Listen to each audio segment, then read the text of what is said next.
பருந்து பார்வையில் நெகிழ வைத்த வைகை நதி. இத பார்க்கும் போதே மொத்த மதுரையும் குளிர்ந்து போச்சுன்னே சொல்லலாம்.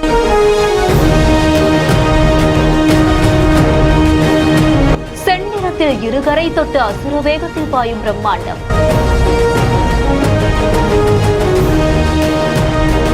தமிழகத்துல அக்டோபர் 16ஆம் தேதி தொடங்கின வடகிழக்கு பருவமழையால பல்வேறு மாவட்டங்கள்ல கனமழை பெய்து வருது. இதனால மேற்கு தொடர்ச்சி மலைப்பகுதியை ஒட்டி இருக்கக்கூடிய தேனி மாவட்டத்துல வைகை அணையும் நிரம்பியிருக்கு.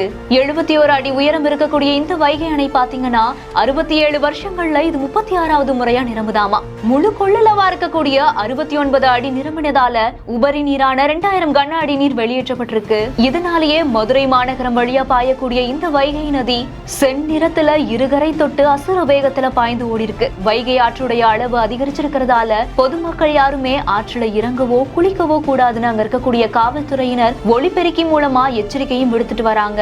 இந்த நிலையில தான் மதுரை மாநகரம் வழியா செந்நிறத்துல கரை புரண்டு ஓடக்கூடிய இந்த ஒரு காட்சி பருந்து பார்வையில பார்க்கும் போது நெகிழ்ச்சியை ஏற்படுத்தி இருக்கு. இந்த செய்தி குறித்த உங்களுடைய கருத்துக்களை கீழே ஷேர் பண்ணுங்க. மேலும் செய்திகளுக்கு நம்ம பிஹைண்ட் நியூஸை ஃபாலோ பண்ணிக்கோங்க. இந்த வீடியோவை வழங்கியோர் Manju groups, Sims pharmacy, hello doctor, grand royal tours.